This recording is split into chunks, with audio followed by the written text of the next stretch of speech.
महाराष्ट्राचे उपमुख्यमंत्री आणि लोकप्रिय नेते सन्माननीय अजितदादा पवार यांचं आज सकाळी धक्कादायक आणि दुःखद असं निधन झालेलं आहे। हे शब्द ऐकले तरी आपला स्वतःचाच विश्वास बसत नाही, अशा प्रकारची घटना आहे। सलग 7 वेळेला विधानसभेवरती माननीय अजितदादा निवडून आलेले होते आणि 1991 साली त्यांनी लोकसभेचे खासदार म्हणून फॉर्म भरलेला होता।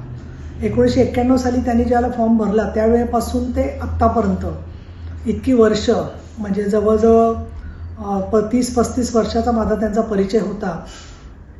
अनेक गोष्टींचा अभ्यास त्यांचा होता।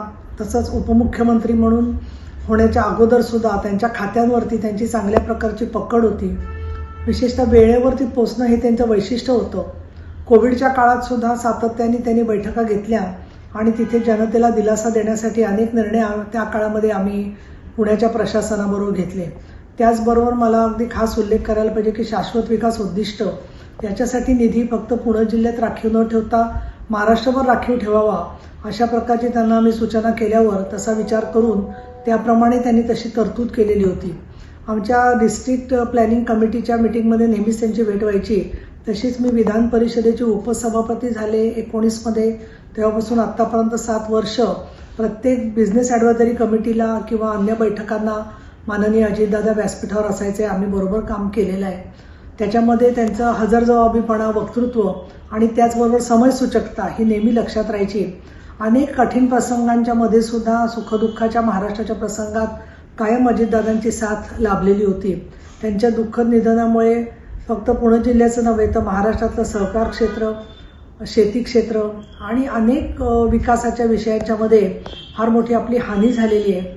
अनपेक्षित अशा या धक्क्यामुळे त्यांचे कुटुंबीय, त्याचबरोबर सगळे आम्ही कार्यकर्ते, पदाधिकारी, सर्व पक्षांचे लोक हे खूप अजूनही धक्क्यामध्ये आहोत। सावरणं फार अवघड होतं आहे।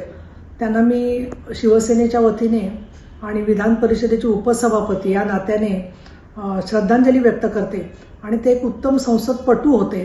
त्याचबरोबर आमच्या सभागृहात, विधान परिषदेतील त्यांचं फार मोठं योगदान राहिलेलं आहे।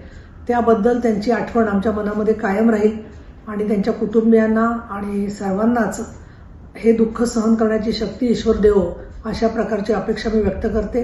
आमचे नेते एकनाथजी शिंदे हेही बारामतीकडे निघालेले आहेत आणि मीही काही वेळात बारामती इथे पोचते आहे। या सगळ्या दुःखाला कसं सावरायचं हा प्रश्न मात्र मनामध्ये पडलेला आहे।